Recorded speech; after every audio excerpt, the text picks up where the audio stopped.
शब्दावलियां खोजनी है तो आप फला फला पेज पर उसको रेफरेंस जाकर आप देख सकते हैं। आप बहुत सारी हिंदी की किताबों में अभी भी यह संस्कृति से बहुत दूर है। और जो मैं, चूंकि 5 मिनट रह रहा है, आखिरी बात जो कहना चाह रहा हूं और वो ये है कि अगर हमें हिंदी की पहुंच को बढ़ाना है तो हमें अनुवाद की आश्रयता से दूर जाना होगा और मौलिक ग्रंथ रखने होंगे। आप देखें कि शुरुआत में ही विद्यार्थी दो जगत में बढ़ जाते हैं, हिंदी वाला जगत और अंग्रेजी वाला जगत। अंग्रेजी वाले जगत को यह पता है कि ज्ञान का मौलिक स्रोत, ज्ञान का मौलिक स्रोत उनके पास उपलब्ध है। भले भौतिक सुविधाएं नहीं हैं, पर ज्ञान के स्रोत के तौर पर उनके पास ज्ञान का मौलिक स्रोत उपलब्ध है। लेकिन हिंदी के विद्यार्थियों को यहीं से दुविधा शुरू हो जाती है, क्योंकि उनके मौलिक स्रोत में अनुवाद का, जैसे ही उच्च शिक्षा में जाता है या उच्च माध्यमिक शिक्षा में जाता है, वैसे ही बहुत सारी जो शृण्य किताबें हैं वो उपलब्ध नहीं होती। और अनुवाद की भाषा में अगर प्रयास हुए भी हैं तो अनुवाद की भाषा में हुए हैं, और अनुवाद की भाषा यह बताता है मनोविज्ञान में कि इसका मूल स्रोत कहीं और है। इसलिए यह एक तरह की द्वैधता का निर्माण करता है। एक तो निशंक होता है, आत्मविश्वासी होता है जो अंग्रेजी संसार का बच्चा है, कि हम जो उसी ज्ञान में पढ़ रहे हैं जिसमें उसकी मौलिक रचना हुई है। और हिंदी का शिक्षार्थी यह आत्महीनता से डूबता है कि हम जिस चीज को पढ़ रहे हैं वह अनुवादित होकर आया है और हमारा ज्ञान का स्रोत कहीं और है। यह एक तरह की अस्मिता का उस पर एक विभाजन होता है, एक तरह की द्वैधता होता है, एक तरह की हिचकिचाहट में वो जीता है। वह अंग्रेजी माध्यम का पढ़ने वाला बच्चा जब पारिभाषिक शब्दावलियों का प्रयोग करता है तो उसको प्रोत्साहन मिलता है, और हिंदी वाला के लिए कई बार अंग्रेजी में, देवनागरी में ही सही, पर उस टर्म्स को लिखना होता है। इसलिए केवल अनुवाद पर जोर देकर हम हिंदी की पहुंच को नहीं बढ़ा सकते हैं, जितना मौलिक लेखन की ओर बढ़ा सकते हैं। और मौलिक लेखन न केवल कविता और कहानी में, वो तो हो ही रहा है, बल्कि जिंदगी के जुड़े हुए तमाम हिस्सों से मुलाकात में, जैसे कि एक्सपीरियंस में, अभी बच्चों के साहित्य में कि लॉकडाउन में क्या हुआ, बच्चे क्या महसूस कर रहे थे, मनोवैज्ञानिक रूप से उनसे क्या इंटरेक्ट हुआ, कैसे उनको बार बार जो है एक घर के खास परिधि में रहने से, एक तरह के लगातार माँ बाप के सर्विलेंस में रहने से, लगातार सर्वेक्षण में रहने से उनके मनोविज्ञान पर असर हुआ। अगर इस तरह की कहानियों का, इस तरह के जीवन के घटनाओं के वर्णनों का, तो हमारा आज का जो मुख्य जोर इस बात पर है, बल इस बात पर है कि हिंदी की चिंता के क्षेत्र का विस्तार होना चाहिए। वह विधागत भी होना चाहिए, वह ज्ञान के स्रोत के मौलिक निर्माण में भी होना चाहिए, वह संवेदना के क्षेत्र में विस्तार का भी होना चाहिए, और भाषा शिक्षा शास्त्र का जो आधुनिक विमर्श है, 21वीं सदी का जो आधुनिक विमर्श है, उस विमर्श के साथ संवादी होना चाहिए। और इसके साथ साथ तकनीकी के साथ आप देखते हैं कि हिंदी के जो मार्केट में किताबें हैं अंग्रेजी सिखाने वाले, उनके व्याकरण की किताबों को देखिए, लगातार संदर्भ युक्त व्याकरण पढ़ा रहे हैं, वो व्याकरण इन एक्शन में पढ़ा रहे हैं। वो उनकी बहुत सारी किताबों का, कैम्ब्रिज और ऑक्सफोर्ड की ही किताबों का आज प्रवाह देखें, आप तो देखेंगे कि वह अपने विद्यार्थियों को एड्रेस करते हुए परिस्थिति के उदाहरण देकर अनुप्रयुक्त व्याकरण के तौर पर उसको सिखा रहे हैं। लेकिन हम अभी वही संरचनावादी और ढांचावादी व्याकरण के गिरफ्त में हैं, और व्याकरण अलहदा हो जाता है। हिंदी के जो हम पाठ पढ़ा चुके हैं उसको भी संदर्भित नहीं कर पाते हैं। आप लोगों ने बहुत धैर्य से सुना और मुझे यह मौका दिया, और ये जो मुझे भी फिर से इस विषय पर जब भी आदमी बोलता है तो फिर से उसे रीग आर्टिकुलेट और एक नया सफरनामा तय करने का बहाना बनता है। आप लोगों का बहुत बहुत आभार, शुक्रिया।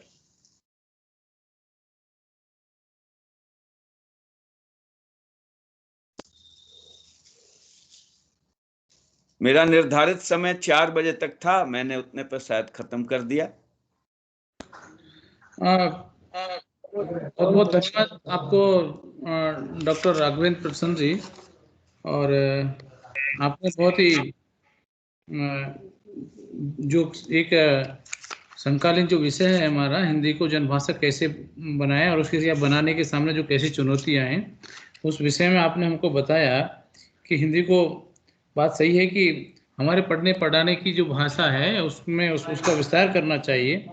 और जो समाज, आपने बहुत बड़ी एक दलित साहित्य को आपने छुआ, बहुत अच्छी बात आपने संदर्भित इस बात को लिया कि दलित साहित्य को शायद लोग इतना नहीं ले पा रहे हैं, उसका भी अगर उसको जोड़ा जाए और उसको बहुत सारा कुछ तो हिंदी का विस्तार हम कर सकते हैं, क्योंकि दलित साहित्य बहुत सारा हिंदी में भी है उस प्रकार से।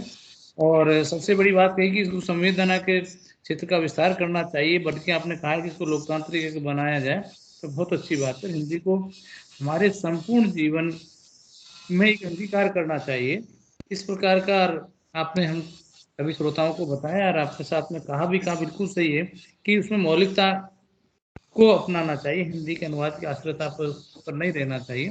तो हम सभी इसके आपके जो विशेष जो आपने वक्तव्य दिया इस विषय पर, उसके बहुत बहुत आभारी हैं। धन्यवाद आपके लिए सर इसके लिए। अब मैं इस विषय पर जो हमारे दूसरे क्या नाम से स्पीकर हैं, डॉक्टर रजनी अनुरागी, जो ये भी सहायक आचार्य हैं जानकी देवी मेमोरियल कॉलेज में, मैं उनसे निवेदन करता हूं कि वो भी हमको इस विषय पर अपना वक्तव्य दें। आप सुन पा रहे हैं मुझे? यस जी। आज का विषय है जनभाषा के रूप में हिंदी की चुनौतियां। इस विषय को ही देखा जाए तो इसमें तीन जो शब्द बंद हैं वो महत्वपूर्ण है। पहला जनभाषा, दूसरा हिंदी और तीसरा चुनौतियां। मुझे लगता है कि हम लोग भारतीय लोग, विशेष रूप से उत्तर भारतीय लोग, ये मान कर बैठ गए हैं कि जो हिंदी है वो जनभाषा तो है ही। लेकिन मैं यहाँ पर जिस जनभाषा की बात करने जा रही हूँ, जिस जनभाषा की मैं बात करूंगी, उसकी जो हिंदी के रूप में जिसकी चुनौतियों की बात करूंगी, उसका जो संदर्भ है बहुत व्यापक संदर्भ है। पहला सवाल जो हमारे सामने खड़ा होता है वो है कि जनभाषा क्या है। दूसरा सवाल है हमारे सामने कि यदि हिंदी जनभाषा नहीं है तो जनभाषा की बात की जा रही है वो कौन सी भाषा है जिसके जनभाषा बनने की कवायद की जा रही है, बात की जा रही है। तीसरा, यदि हिंदी जनभाषा है तो क्या उसके बरक्स कोई अभिजन या अभिजात्य भाषा भी है। चौथा सवाल, किसी भाषा को जनभाषा बनाने की फिक्र हम क्यों कर रहे हैं। अगर वह हिंदी भाषा है तो हिंदी भाषा को जनभाषा बनाने की जो फिक्र है वो क्यों है। इसके पीछे दो कारण हो सकते हैं। पहला राजनीति, वर्चस्व की राजनीति, दूसरा लोक नीति। और अगर जनभाषा है, हिंदी जनभाषा है, तो उसकी कुछ चुनौतियां हैं जिनकी हम यहाँ पर चर्चा करेंगे। तो हिंदी जब से भाषा के रूप में हिंदी को हिंदी भाषा के रूप में जब से देखा गया, तब से ही हिंदी के सामने चुनौतियां हैं। अगर जनभाषा के रूप में मैं बात करूं, अपने इन प्रश्नों को आगे बढ़ाते हुए मैं आपसे इन चुनौतियों पर बात करूंगी। अगर जनभाषा की बात की जाए तो जनभाषा का अभिप्राय हुआ कि किसी भी क्षेत्र में ज्यादातर लोग जिस भाषा का व्यवहार करते हैं वह जनभाषा है, पहला। दूसरा, आसपास के क्षेत्रों में विचार विनिमय की अनुमति जिस भाषा में हो रही है वह जनभाषा है।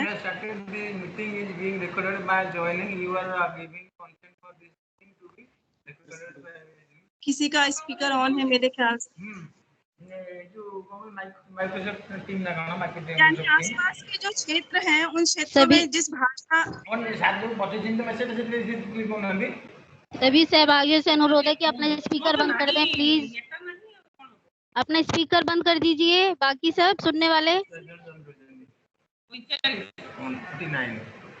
यानी एक जैसे भाषा भाषी क्षेत्र हैं, उन भाषा भाषी क्षेत्रों में जिस भाषा का इस्तेमाल किया जा रहा है वह जनभाषा होती है कि उसको समझ सकते हैं लोग।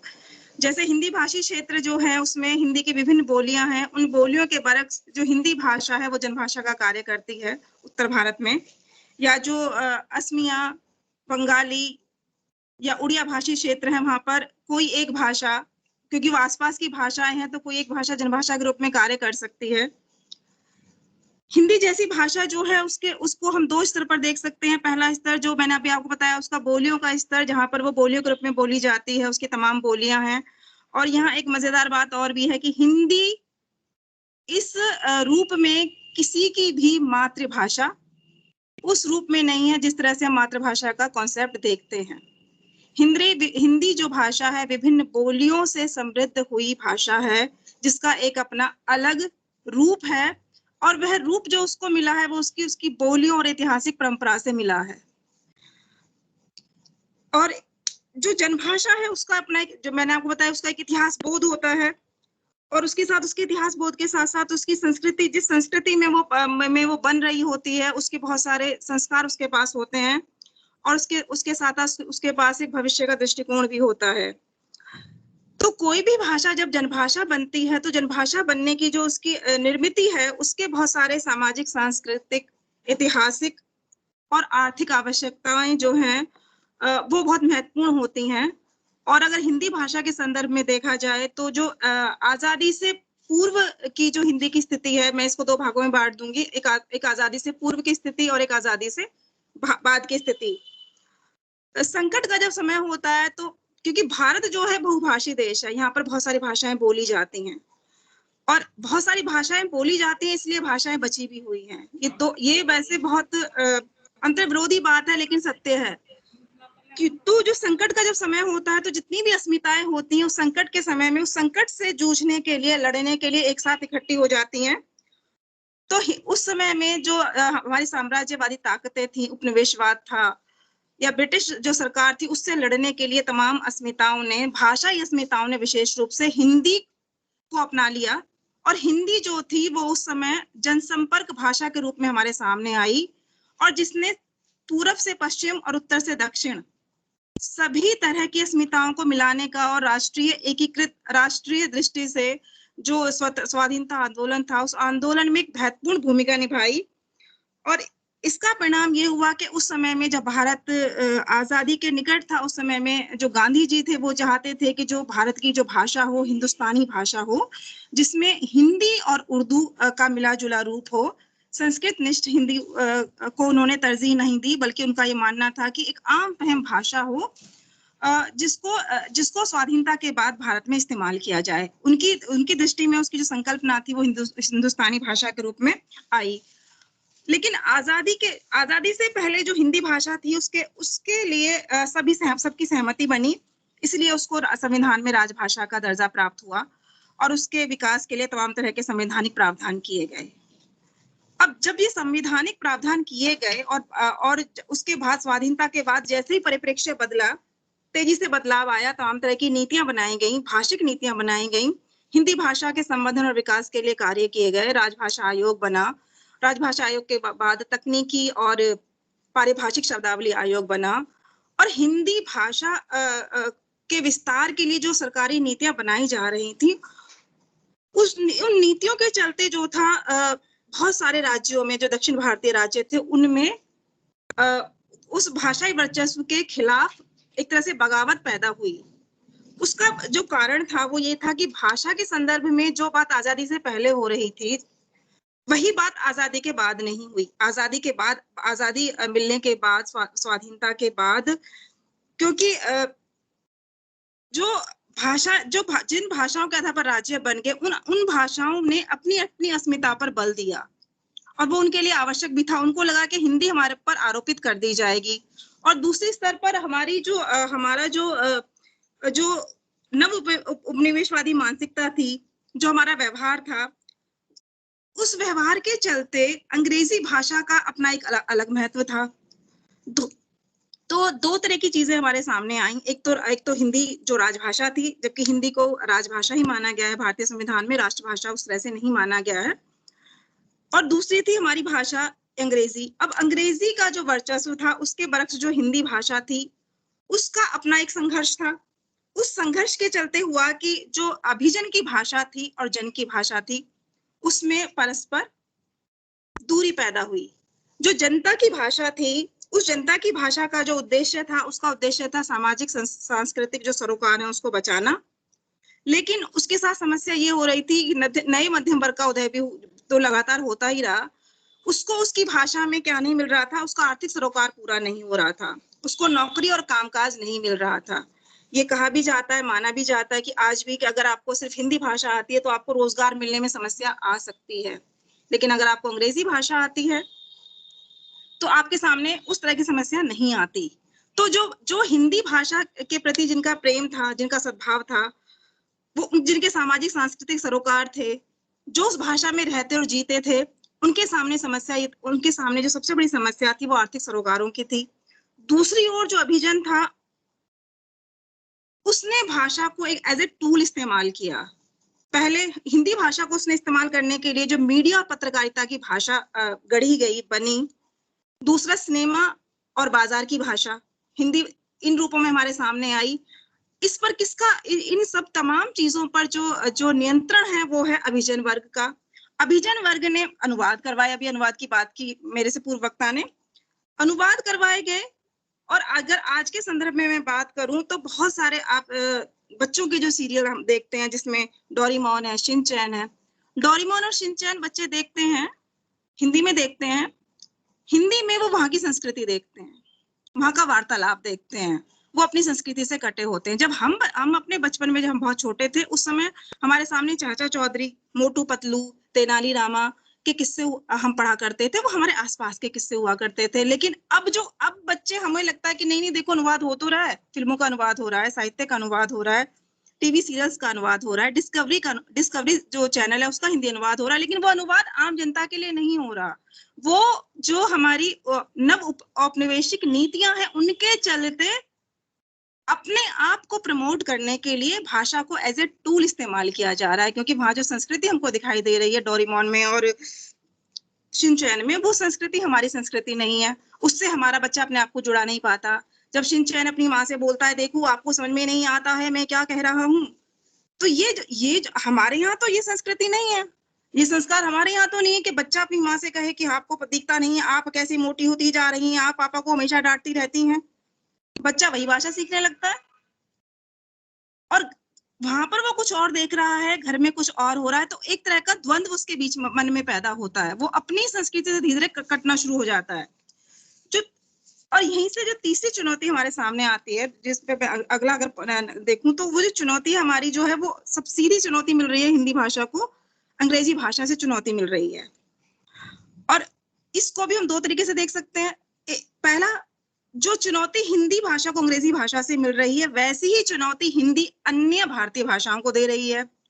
अंग्रेजी डोमिनेंस की भाषा है भारतीय संदर्भों में, हिंदी भी उत्तर भारत में डोमिनेंस की भाषा बन रही है। जब हिंदी की बात करते हैं हम, तो हम अक्सर मानक हिंदी की बात करते हैं। हम मानक हिंदी, कोई भी भाषा का ये मतलब अपना होता है कि वो मानक तक पहुंचे। मानक तक पहुंचने के लिए उसको एक लंबा संघर्ष करना पड़ता है। हिंदी भाषा ने भी बहुत लंबा संघर्ष किया है, लेकिन मानक भाषा पर पहुंचने के बाद उसके अंदर क्या उसका एक दायरा निश्चित होने लगता है।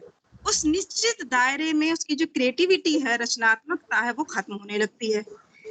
इसीलिए जब मैला आंचल, मैं साहित्य की बात करूं तो जब मैला आंचल जैसा उपन्यास हमारे सामने आता है, या कृष्णा सोबती का जिंदगी नामा हमारे सामने आता है, तो हमको उसको समझने में कठिनाई होती है। हमको लगता है अरे ये हिंदी, ये कैसी हिंदी है, इसमें तो इतने सारे पंजाबी शब्द हैं, या ये मैला आंचल में तो इसमें तो जो है, इसमें तो वहाँ की क्षेत्रीय भाषाओं के इतने शब्द हैं कि समझ में नहीं आ रहा। क्योंकि हमारा जो है हिंदी का अपनी क्षेत्रीय भाषाओं के साथ वैमनस्य नहीं होना चाहिए था। एक तरह से उसको उन सबको संभाल के चलना चाहिए था, एक साथ एक ग्रुप में लेके चलना चाहिए था। लेकिन हिंदी ने वहां पर क्या पैदा किया, हिंदी ने वहां पर एक तरह का गतिरोध पैदा कर दिया, हिंदी भाषा ने। इसीलिए जब हमको लोक भाषा में हमारे पास आ रही होती है तो हम उसको स्वीकार करने में हमको थोड़ी तकलीफ होती है, क्योंकि हमारा संपर्क मानक हिंदी से तो हो गया। एक बच्चा जब घर में भाषा बोल रहा है, या मैं ही जब अपने घर में भाषा बोलती हूँ, तो मेरी भाषा वह नहीं है जो मेरी वक्तव्य देते हुए भाषा है। मैं अपनी माँ से बात करते हुए अपनी ब्रिज मिश्रित हिंदी जो है उसमें बात कर रही होती हूँ, और लेकिन जैसे ही मैं बाहर निकलती हूँ, जैसे ही मैं फॉर्मल होती हूँ, मेरी भाषा मानक भाषा हो जाती है। मैं फिर से कहूंगी कि मानक भाषा हिंदी आज भी किसी की मातृभाषा नहीं है।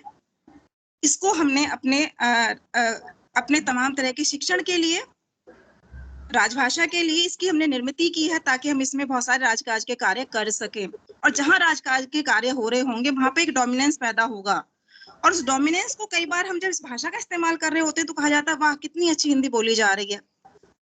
क्या अच्छी हिंदी, क्रिएटिव हिंदी के बरक्स हो सकती है? ये हमारे सामने एक बड़ा प्रश्न है।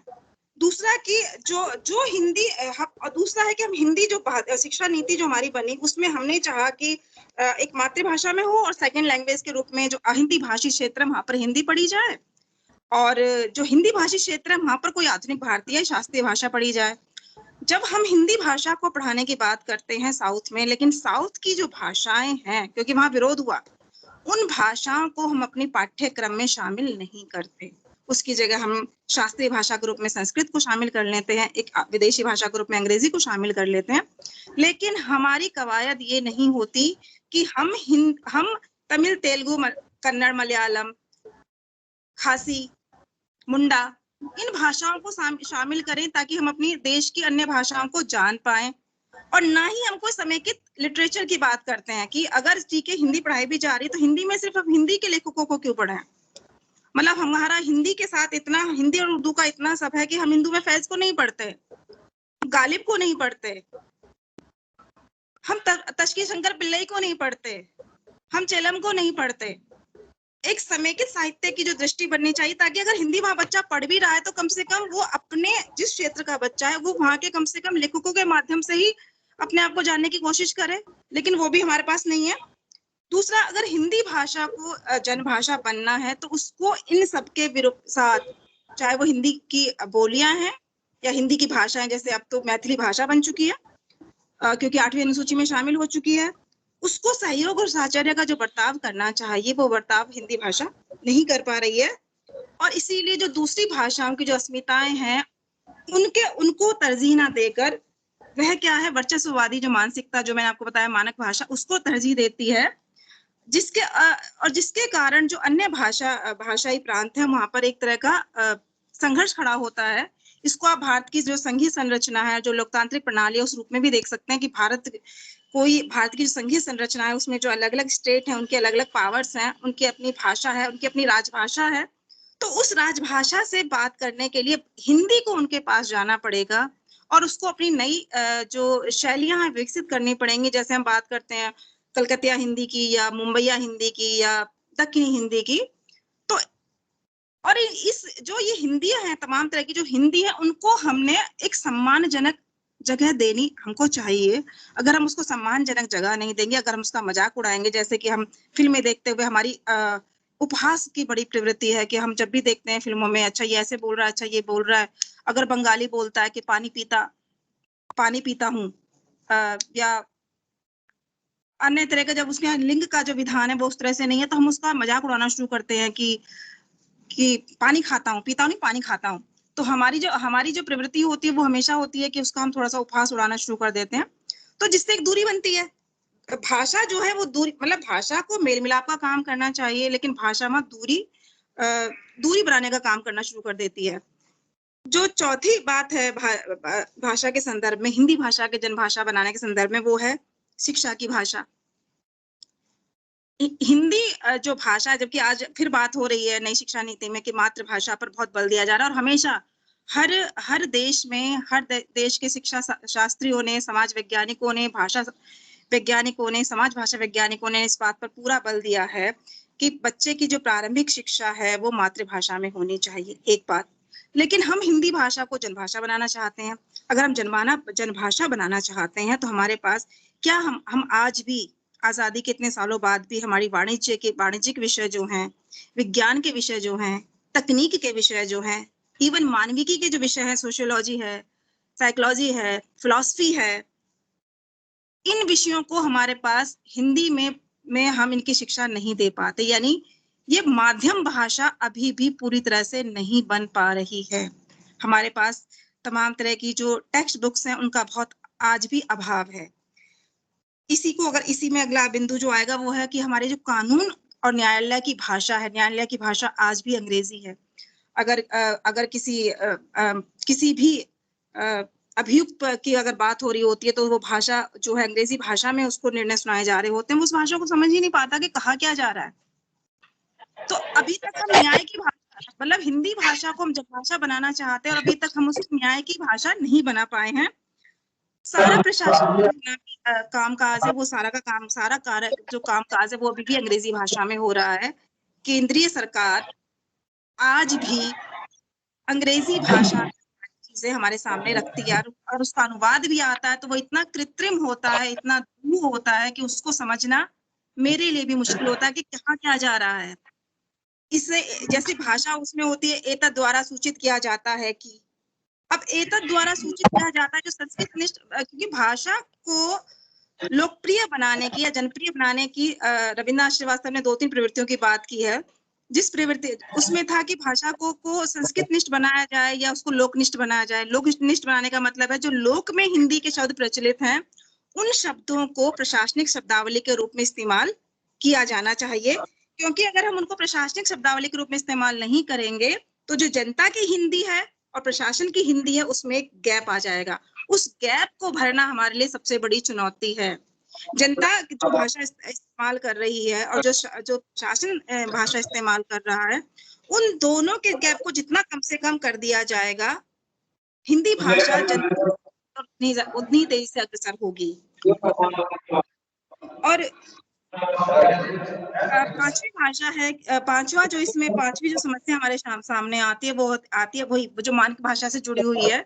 जो कोई भी भाषा है उसकी एक लंबी प्रक्रिया है जनभाषा बनने की, और उसमें माना गया है कि वो मानवीय जो भी जिस क्षेत्र में बोली जा रही है, व्यापक क्षेत्र में भारतीय संदर्भ में कहा जाए तो न केवल हिंदी भाषी बल्कि हिंदी भाषी क्षेत्रों में जो ये हमारी भाषा है वो जनभाषा का काम करती है, संपर्क भाषा का काम करती है। तो वही है कि मानक भाषा जो है वो वही जो मैंने आपको पॉइंट बताया अभी कि उसमें एक तरह का मतलब गैप पैदा कर देती है। और जो शब्दों का जो गढ़न है, जो हमारे पारिभाषिक शब्दावली आयोग है या राजभाषा आयोग है या वैज्ञानिक और तकनीकी शब्दावली आयोग है, तकनीकी भाषा अभी तक भी हिंदी नहीं बन पाएगी। और जो शब्दावली आयोग जिन शब्दों का निर्माण करता है वो निर्माण की प्रक्रिया में जबरन गढ़े हुए शब्द होते हैं जो कि हमारे वो चलन से धीरे अपने आप बाहर हो जाए, वो चलन में आते ही नहीं है। अभी जो जितनी तेजी से तकनीक आ रही है, जैसे मोबाइल हमारे पास है, कंप्यूटर हमारे पास है, और रोज नई जैसे जैसे विज्ञान की उन्नति होगी वैसे वैसे नए शब्द आएंगे, तो क्या उन सभी शब्दों का हिंदी में अनुवाद किया जाए या उन शब्दों को वैसे ही अपनाया जाए, या उन सब क्योंकि इसके लिए भी संविधान से ये ले लिया जाता है कि संविधान का जो 351 अनुच्छेद है वो कहता है कि हिंदी भाषा के विकास के लिए अन्य भाषाओं के साथ साथ संस्कृत भाषा से शब्द ले लिए जाएं और उनसे समस्त पद बनाए जाएं। उसका अभिप्राय ये कतई नहीं था कि वो शब्द ऐसे बनाए जाएं जो कि जिनको कोई भी ना समझता हो, जो किसी की भी मानसिक संरचना में कहीं भी हो ही ना।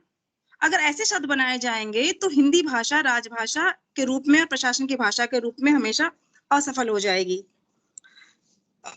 अगला है इसमें कि अगली बात जो मैं कहना चाहती हूँ वो कहना चाहती हूँ कि जो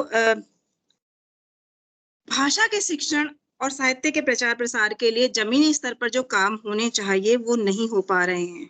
जितने भी कार्य हो रहे हैं वो सरकारी स्तर पर हो रहे हैं। एक समय था जब नागरिक प्रचारणी सभा, हिंदी साहित्य सम्मेलन, दक्षिण भारत हिंदी प्रचार सभा, ये सब हिंदी भाषा और साहित्य के लिए लगातार काम कर रहे थे। हिंदी भाषा के इतिहास के लिए, हिंदी भाषा के व्याकरण के लिए, हिंदी भाषा के प्रचार प्रसार के लिए लगातार कार्य कर रहे थे। लेकिन अब इसकी जगह ले लिए हमारे तमाम तरह के आयोगों ने, और आयोग अपनी तरीके से सरकारी तरीके से कार्य करते हैं।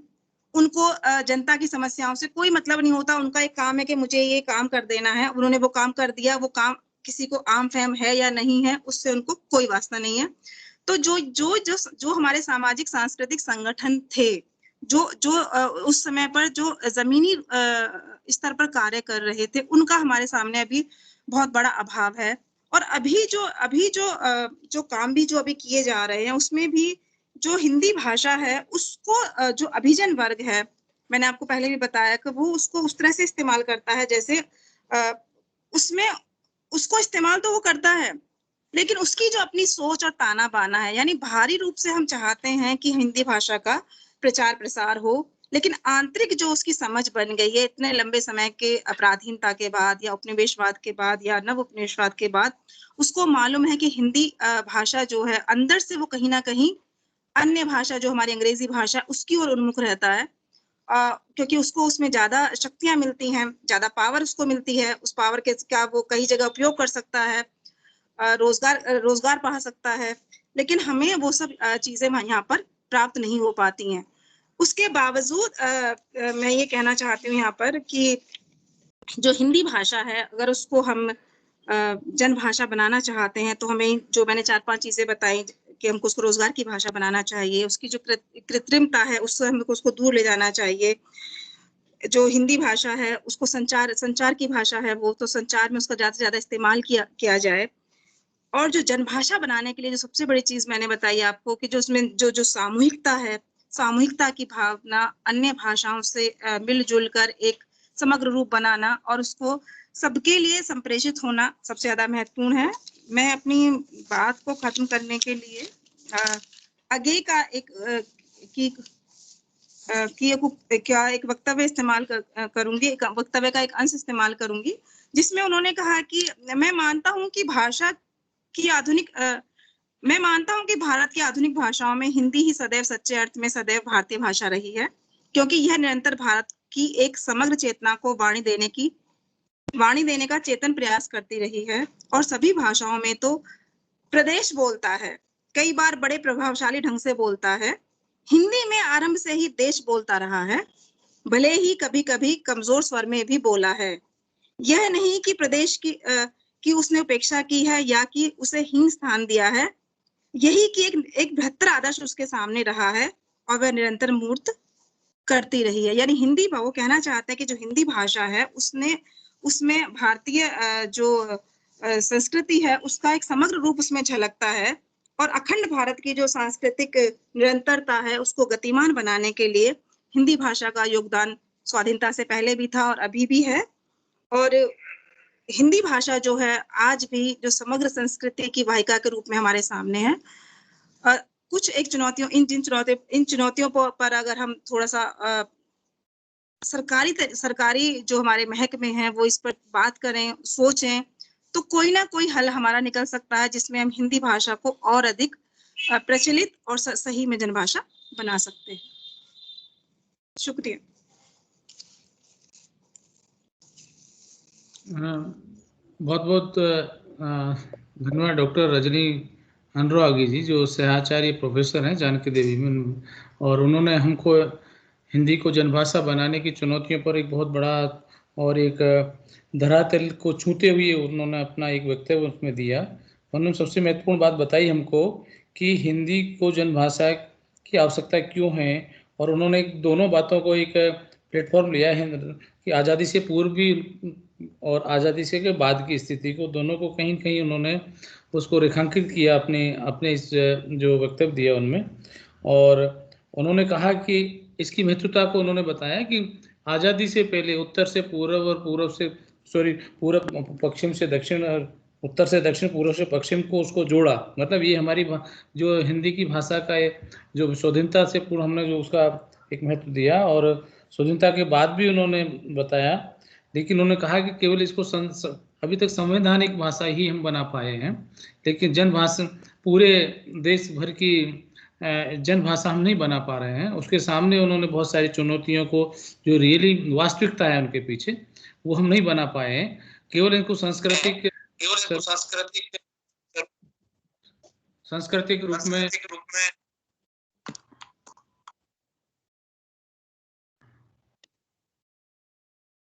सांस्कृतिक भाषा के रूप में तो हम इनको अपना पाए हैं। और उन्होंने बताया कि हिंदी भाषा को जो चुनौती है सबसे बड़ी बिल्कुल आज के उसमें है। एक तो हम सबकी ये मानसिकता बन गई है, मानसिकता है, वास्तविकता नहीं है मेरी दृष्टि में तो। लेकिन मैडम ने बताया कि मानसिकता अंग्रेजी को हिंदी से श्रेष्ठ माना जा रहा है। बुलाता हूँ मुझको, बुलाता हूँ। मैडम का जुड़ नहीं रहा, वो सर का जुड़ नहीं रहा। फोन ले जाओ अपने साथ में।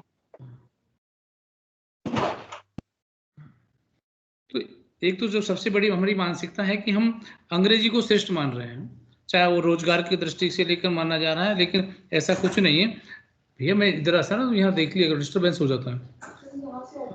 ठीक है, तो अंग्रेजी एक्चुअली अंग्रेजी भाषा इतनी श्रेष्ठ, जितना हम श्रेष्ठ मान रहे हैं उतने श्रेष्ठ भी नहीं मानना चाहिए, कि कारण हिंदी भाषा में भी ये मेरा आवाज क्यों आ रही है ऑफिस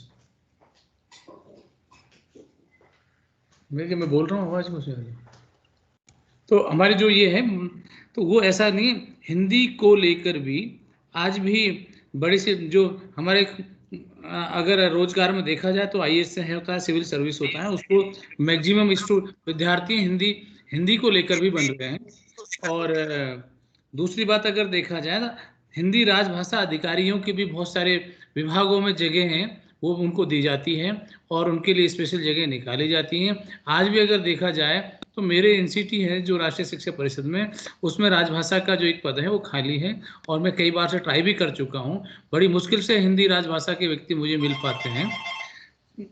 बोल दीजिए कि वो थोड़ा उसमें है, थोड़ी बात करें हिंदी राजभाषा के। और दूसरा उन्होंने सबसे बड़ी बात बताई कि इसको जनभाषा बनाने में बिल्कुल एक बात है कि क्षेत्रीय भाषाओं के साथ इसको मेल मिलाप करके चलना चाहिए। कहीं किसी प्रकार के, एक उदाहरण भी दिया कि मैं पानी को खाता हूँ, इस टाइप की कोई चीज़ को लेकर उपहास नहीं उड़ाना चाहिए, कि उनको एक बार सिखाना चाहिए इसको नहीं, इसको ऐसे बोला जाता है, इसको ऐसे बोला जाता।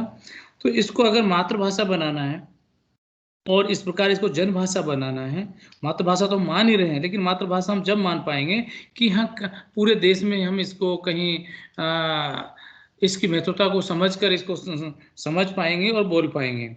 और शिक्षा के क्षेत्र में भी इसको हम ले पाएंगे। जैसे एनईपी का भी मैडम ने उसको एक जिक्र किया है कि एनईपी में भी कहा है कि इसको बढ़ाया जाए और क्षेत्रीय भाषाओं को महत्व दिया जाए। तो कहीं न कहीं वो जो डॉक्टर रजनी अनुरागी है उसकी बात को इंगित कर रहा है एनईपी, कि उसमें भी ये कहा है कि हम क्षेत्रीय भाषाओं को का ध्यान रखिए, लेकिन साथ साथ में हिंदी का ध्यान रखिए। उनका भी शायद मुझे लगता है कहीं भाव यही है कि क्षेत्रीय भाषाओं को साथ में लेकर चलना होगा।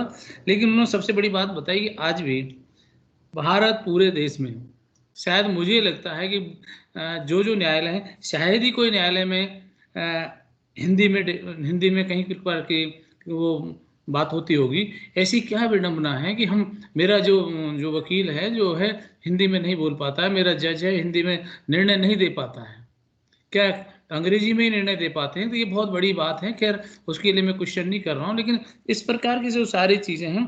और बात मैडम ने ये भी बात बिल्कुल सही कहा कि हाँ केंद्र सरकार के जो भी परिपत्र आते हैं वो द्विभाषी आते हैं, लेकिन द्विभाषी आते हैं, अंग्रेजी की जो हिंदी अनुवाद है बड़ा क्लिष्ट होता है, समझ ही नहीं पाता है।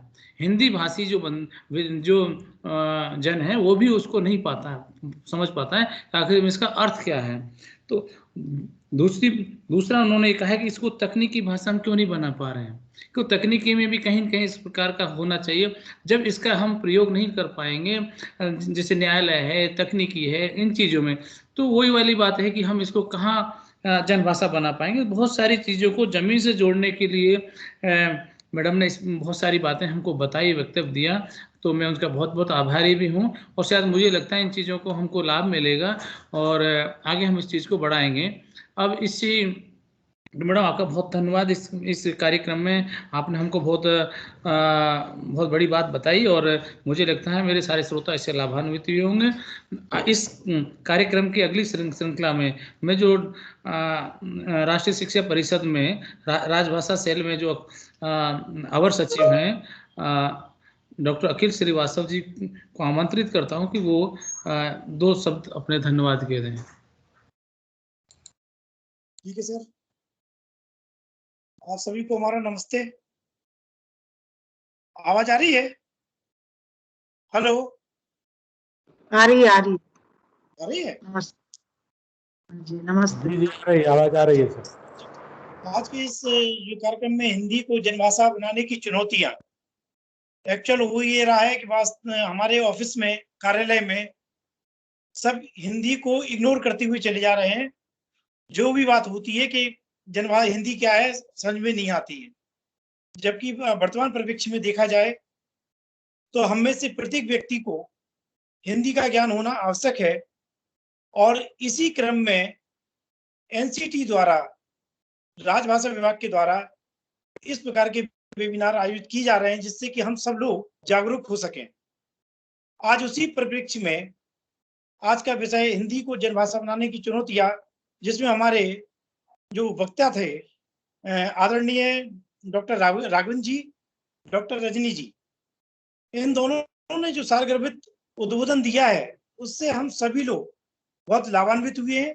इसके लिए मैं आप दोनों को एवं अपने उन सहभागियों को जिन्होंने इस कार्यक्रम में सहभागिता की है, दिल से, तहे दिल से आभार व्यक्त करता हूं। धन्यवाद।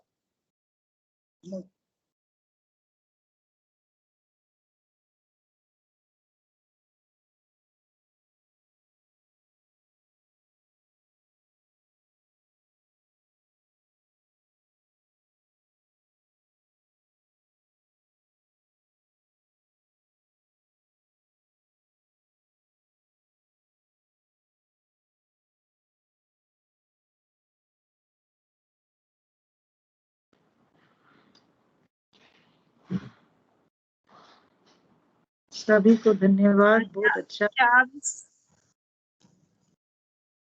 अच्छा कार्यक्रम रहा। प्रश्नोत्तर है क्या? नहीं,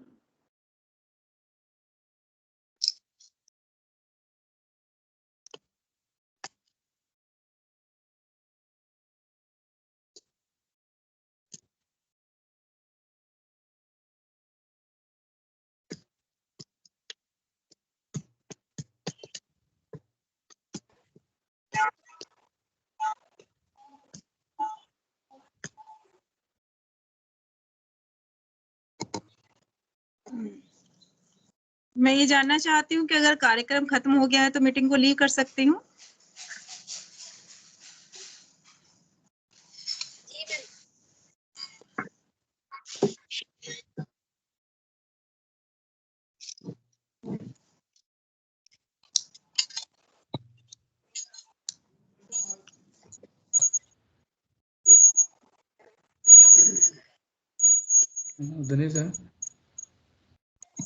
दिनेश इसकी आवाज क्या, आपने इनकी आवाज नहीं आ रही अखिल जी की? दिनेश आपको आवाज सुनाई दे रही मेरी? हाँ क्या बंद कर दी, एंड कर दी मीटिंग?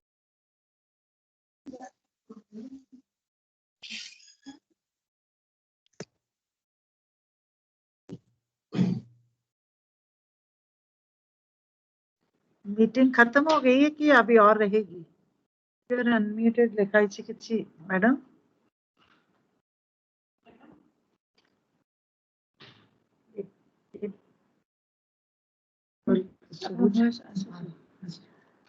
प्रश्नोत्तर कुछ है क्या? मीटिंग खत्म हो गई है, पूछना चाहती हूँ।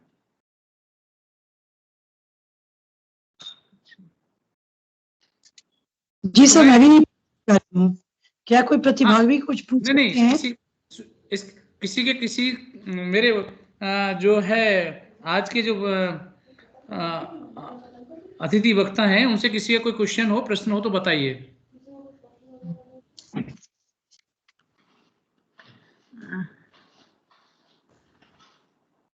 मेरा प्रश्न है कि हिंदी को जनभाषा बनाने में, जनभाषा नहीं बनाने के लिए, हेलो, हिंदी को जनभाषा बनने में जो माने कठिनाइयां आ रही हैं, उसमें मानक भाषा बनाने के चक्कर में ही हो रहा है कि और भी बहुत कुछ कारण है?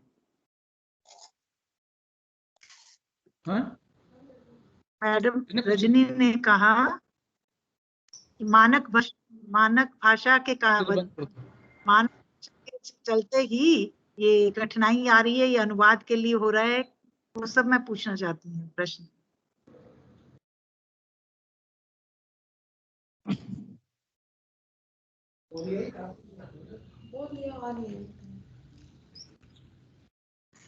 देखिए, मैंने बताया था इसमें कि बहुत सारी कठिनाइयां, मैंने आपको 6 कठिनाइयां बताई थी, अगर आपने सुना हो ध्यान से, तो उसमें एक कठिनाई यह थी कि मानक भाषा बनने के बाद, क्योंकि वे कृत्रिम भाषा की ओर मुड़ जाते हैं, और कृत्रिम भाषा होने के बाद वो आम जनता से दूर हो जाती है और डोमिनेंस करने लगती है कई तरीकों से। मैंने उस वक्त बताया था कि मानक भाषा के बरक्स जो सृजनशील भाषा है वो हमेशा से बात करने से कर लो, मेरे फॉरवर्ड किया सांस्कृतिक दृष्टि से हिंदी को जनभाषा की चुनौती के रूप में सिर्फ एक चुनौती के रूप में मैंने मानक भाषा को लिया था, बाकी अन्य चुनौतियां मैंने बताई आपको। हाँ, मानसिकता भी था, शिक्षा की भाषा जो है माध्यम भाषा नहीं बन पा रही है, क्या है बताया था मैंने। प्रयास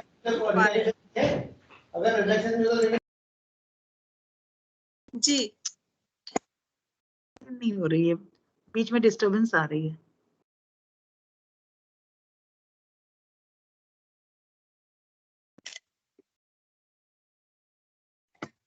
आज हम लोग जो जिस भाषा का प्रयोग कर रहे हैं उसमें अभी आप कोरोना के लिए सब लोग कहते हैं सोशल डिस्टेंसिंग। अब अंग्रेजी में ये सोशल डिस्टेंसिंग हम लोग हिंदी में इसको कॉइन कर लिया है। अब इसको मानक भाषा के लिए उसको उसका हिंदी पारिभाषिक शब्द क्या होगा? आप दूरत्व वाली बात जो करते हैं उससे वो वाला अर्थ निकलेगा क्या? सामाजिक दूरता या किस तरह से उसको कहेंगे? भाषाओं में शब्दशः अनुवाद नहीं किया जा सकता। किसी भी भाषा का दूसरी भाषा में शब्दशः अनुवाद नहीं किया जा सकता। उसके समीप के अर्थ हमको देखने होते हैं और ये काम तो हमारी भाषा आयोग और तकनीकी और पारिभाषिक शब्दावली आयोग का ये काम है। लेकिन अगर इस वैसे तो सोशल मेरे हिसाब से अगर मैं अपना पर्सनल बोलूं तो सोशल डिस्टेंसिंग भी मेरे लिए सही नहीं है। फिजिकल डिस्टेंसिंग जो है वो सही शब्द होना चाहिए। हमको सामाजिक दूरी नहीं बनानी, हमको फिजिकल डिस्टेंसिंग हमको बनानी है, मतलब हमको भौतिक दूरी बनानी है। एक व्यक्ति दूसरे व्यक्ति से भौतिक रूप से दूर रहे, लेकिन सोशल डिस्टेंसिंग तो बहुत ही समाज से दूर थोड़ी होना है। हमको तो बीमारी से दूर होना है, तो भौतिक दूरी हमको बनानी है। अगर मेरे से पर्सनली पूछा जा रहा है तो मैं इसको इसी रूप में देख। जिन्होंने अनुवाद किया है रेलवे मैंने क्या कहते हैं रेलगाड़ी का जो लौह पथगामी, तो उसको मानक भाषा वालों ने भी इसको मैंने दे दिया है। तो ये तो बहुत ही कठिन मैंने अनुवाद इस प्रकार के अगर होंगे तो हिंदी कैसे जनभाषा बन पाएगी? तो मेरी ये अपील है नहीं, हाँ मैंने इस बात को पहले ही कहा था कि जो अनुवाद है वो बहुत ही शुष्क, नीरस और आम मनुष्य से दूर हैं। इस तरह के जो शब्द हमारी भाषा में आ चुका है, जैसे फाइल के लिए फाइल, संसार में फाइल ही बोला जाता है, लेकिन उसको हम अगर मिसिल बोलना शुरू कर दें तो किसी की भी मतलब समझ में नहीं आएगा वो शब्द। तो हमको कुछ शब्द, हमको वही शब्द अब अपना लेने चाहिए जो कि प्रचलन में है। और भाषा जो है, भाषा का कोई निश्चित एक मतलब रुका हुआ रूप नहीं है। भाषा बहता नीर कबीर कब के बोल गए हैं, ठीक है? तो भाषा बहता हुआ नीर है, तो जहां जहां से पानी होकर गुजरेगा भाषा का, वहां वहां की शब्दावली उसमें आएंगी ही, उसका रूप परिवर्तित होगा। भाषा का बेस वही रहे, मतलब उसके आधारभूत चीजें वही रहे, उसका वाक्य विन्यास, वाक्य संरचना वही रहे। अब अगर हम इंग्लिश से हिंदी में शब्द लेते हैं, जैसे स्कूल शब्द है, स्कूल शब्द को हम अगर बहुवचन में बोलते हैं तो हम स्कूल्स नहीं बोलते हैं, अब स्कूलों में बोलना शुरू कर दिया है हमने अब, ठीक है? तो इसको हमने अपनी भाषा के अनुरूप उन शब्दों को जो अन्य भाषा से आ रहे हैं, और हिंदी में तो न जाने कितनी भाषाओं के शब्द हैं, उनको हमने, उन भाषा को हमने अपनी भाषा की प्रकृति के अनुरूप ढाल लिया है। तो अब हम यही बोलते हैं कि स्कूलों में कैंप लगे हुए हैं। अब कैंप को क्या बोलेंगे आप? कैंप सब समझते हैं। एक जो रेलगाड़ी है, जैसे रेल शब्द है, वो एक अनपढ़ भी समझता है, अनपढ़ गलत शब्द है, अशिक्षित भी समझ रहा है उसको और शिक्षित भी समझ रहा है।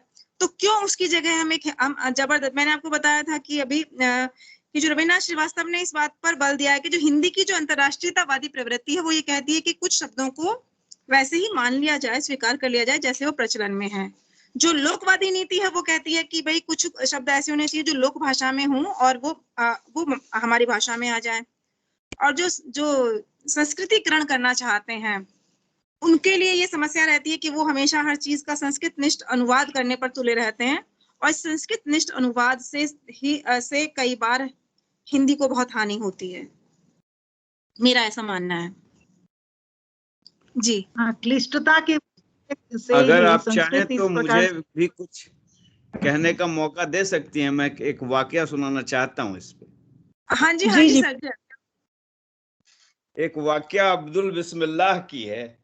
अब्दुल बिस्मिल्लाह कहते थे कि चूंकि मैं खास समुदाय का था, इसलिए मुझे हिंदी जगत का विद्वान जगत कई बार मुझे हिंदी का विद्वान मानने से इनकार करने लगता था, और खासकर किसी खास चीज पर बोलने के लिए। तो उन्होंने कहा कि अब मैंने इस तरह की भाषा अपना ली है कई जगह, मजाक के तौर पर ही था, निश्चित रूप से वो भाषा उन्होंने नहीं अपनाई, पर उन्होंने कहा चलो मैं दिखाता हूँ क्या।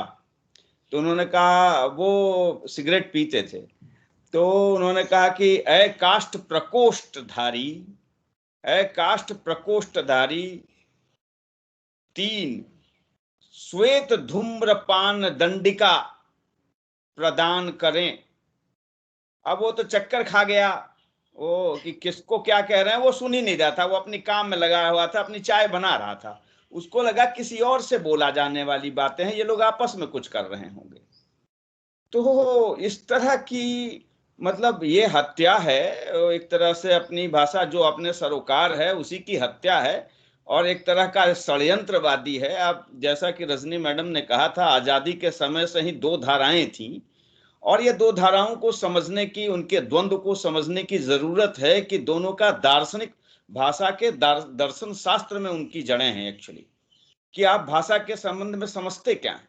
अगर आप इस तरह से मूलभूतवादी, या आप ये समझेंगे कि संस्कृत से ही सब कुछ निकला है, तो संस्कृत में ही आप जो हैं उसकी जड़ें केवल खोजेंगे और बाकी भाषाओं के साथ गैर संवादात्मक संबंध रखेंगे, गैर संवादी हो जाएंगे, उनसे बातचीत ही नहीं रखेंगे, तो इससे कहीं भी मदद नहीं मिलने वाली है आपकी भाषा को फैलाने में और पहुंचाने में। यह एक तरह की अलग अलग तरह की दीवारें हैं। आप अपनी भाषा की मृत्यु खुद ही करने वाले हैं अगर इस तरह का एटीट्यूड अपनाया तो। यही तो मैं ये कहना एक तरह की भाषा शास्त्रीय विमर्श में पोजिशनिंग है कि आप क्या पोजीशन लेते हैं। एक तरह की अवस्थिति है, दार्शनिक अवस्थिति है। इस दार्शनिक अवस्थिति से ही चीजें तय हो जाती हैं कि आप कौन सा स्टैंड लेंगे। तो अगर भाषा निरंतर बनने वाली है तो वो अन्य भाषाओं के साथ संवादी है। संस्कृत के संबंध में भी एक रूढ़ी है कि उसने किसी चीज से कुछ लिया ही नहीं, लेकिन अगर संस्कृत में लेखनी शब्द की जगह कलम, सह कलमेन लिखती अगर मैंने प्रयोग किया तो बड़ा हंगामा हुआ। तो सर मैं भी एक कुछ पूछना चाहती हूँ कि अभी आपने एक बात कही थी कि जीवन घटनाओं को लिखने दे, संवेदनाओं का विस्तार करें। तो ये जो हम जन भाषा बनाने की चुनौतियां कह रहे हैं, तो इसमें ये कहाँ से कंट्रोवर्सी हुई कि जो भी अनुवादित अंग्रेजी के अनुवाद से जो पढ़ता है वो गर्व का अनुभव करता है, और जो बच्चे हिंदी मीडियम होते हैं उनके अंदर हीनता की भावना आती है, या जो हिंदी पढ़ते हैं। तो मुझे ये बात समझ में नहीं आई सर।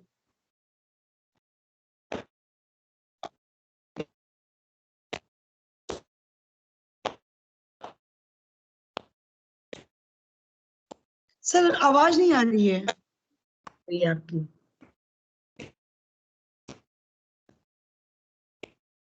माइक से आवाज नहीं आ रही सर।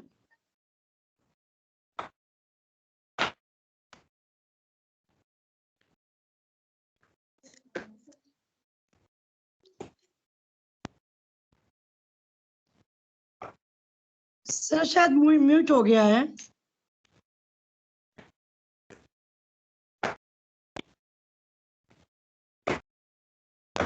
आपने जो हिंदी के विषय में कहा, असल में बार बार लोग यही बात जताते रहते हैं कि हिंदी वालों को हिंदी बोलने में कुंठा आती है, कुंठा महसूस हो रही है। ये सब हम ही लोग कहकर बच्चों के अंदर भी डाल रहे हैं। अगर शुरू से ही हम लोग मानसिकता यही भाषा बनाना चाहते हैं सर मैम, तो जन भाषा बनाने के लिए हमें इस कुंठा से निकलना होगा। हाँ, पहले गर्व होने की बात, हमें गर्व है हिंदी है, हम हिंदी बोलते हैं, लेकिन हिंदी से भी अलग रखने वाली बातें जो कर रहे हैं। सपोज कोई गजल लिख रहा है, उसको उर्दू की भाषा उसमें बोलनी चाहिए, साथ में लिखना चाहिए, तो जो लोग शुद्धतावादी हैं वो लोग हर समय ये बात उठाते हैं क्यों उर्दू को उन्होंने ये किया, हिंदी पूरा खास हिंदी में गीत क्यों नहीं लिखते हैं, उर्दू में उनके शब्द क्यों आ रहे हैं। तो ये जो परहेज वाली बात अगर करेंगे तो हिंदी कभी भी जनभाषा नहीं बन, कभी जनभाषा नहीं बन पाएगी। का लचीलापन ही मतलब भाषा बनाएगा। अगर हमने अभी बनानी है इसीलिए कि हम परहेज कर रहे हैं, हम शुद्धतावादी का सोच के कर रहे हैं। जब आप कुछ बोलते हैं तारीख रहते हैं, हंसते हुए कहते हैं हाँ मैं अभी हिंदी सीख रही हूँ, मैं बोलने की कोशिश कर रही हूँ, तो अरे तुम्हारी पिक्चरें तो हिंदी में ही चल रही हैं और हम लोग उनकी इन भाषा को कि उनको हिंदी नहीं आती है, ये सब प्रिटेंड करने वाली बात उनकी हो गई। इसलिए हम लोग कहते हैं कई बार हम लोग अपने आप हिंदी से दूर कर रहे हैं इसीलिए शुद्धतावादी के चलते, और कुछ वैज्ञानिक तकनीकी शब्दावली नहीं हो पा रही, सभी पाठ्यक्रम हिंदी में उपलब्ध नहीं है, लोग हिंदी जो है जितनी तेजी से बढ़ना चाहिए इसका प्रचार प्रसार शिक्षा के क्षेत्र में उतना नहीं हो पा रहा है। और यही कारण है कि हम लोग उसको जिस स्तर पर पहुंचाना चाहते हैं, जनभाषा हो या राष्ट्रभाषा हो, वो सब अभी भी पिछड़ी हुई। इसीलिए कह रहे सर इस प्रकार के कार्यक्रम हमेशा होते रहने चाहिए। जी हाँ, धन्यवाद सर आप लोग का। हाँ जी, चर्चाएं होनी चाहिए। मैं भी पंचायत कॉलेज महाविद्यालय की ये प्राचार्य हूँ और उड़ीसा से हूँ। आप लोग कहाँ से हैं, सबका परिचय तो मुझे पता नहीं है। उत्तराखंड से हूँ, डॉक्टर पूनम सिंह। मैं पूर्णागिरी बीएड कॉलेज की प्राचार्य हूँ। अरे बाप रे, बहुत बढ़िया है आपसे सुन के। मैं उत्तराखंड गई हुई हूँ, पंत जी के अल्मोड़ा में मैंने माइनर रिसर्च प्रोजेक्ट लिया था। कुमायूं में मैंने क्या उन घर तक गई थी, पंत निवास, तो इसीलिए वहीं से। चलिए, और रजनी जी ने क्या कहा, सबने जो लोग भी हैं सब, अच्छा मौका है हम लोग एक प्लेटफॉर्म में ऑनलाइन में मिल सके। और मैं भी एक चाहूंगी, मैं महिला काव्य मंच पूरा जो इंटरनेशनल ये अंतर्राष्ट्रीय महिला काव्य मंच में उड़ीसा की अध्यक्षा हूँ। कोई अगर आप लोगों में से इससे जुड़ना चाहे अपने अपने क्षेत्र में तो मुझसे संपर्क कर सकते हैं। मेरा फोन नंबर तो इसी। आप फोन नंबर दे दीजिए मैम।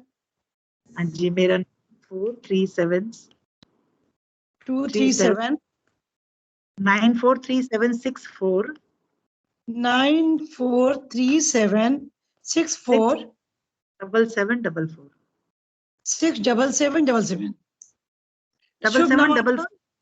7744। अच्छा, ये व्हाट्सएप नंबर है, इसमें आप अपनी कविता वगैरह। मेरा नाम है डॉक्टर कमल प्रभा कपानी। डॉक्टर कमल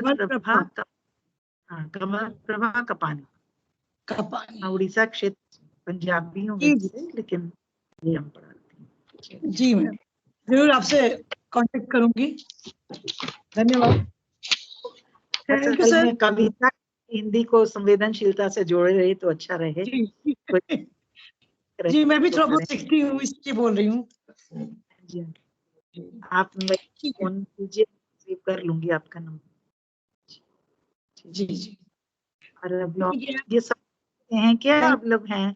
हाँ जी, धन्यवाद। लीव करना है अभी सभी को। आप सभी सहभागियों का एनसीईटी की तरफ से धन्यवाद।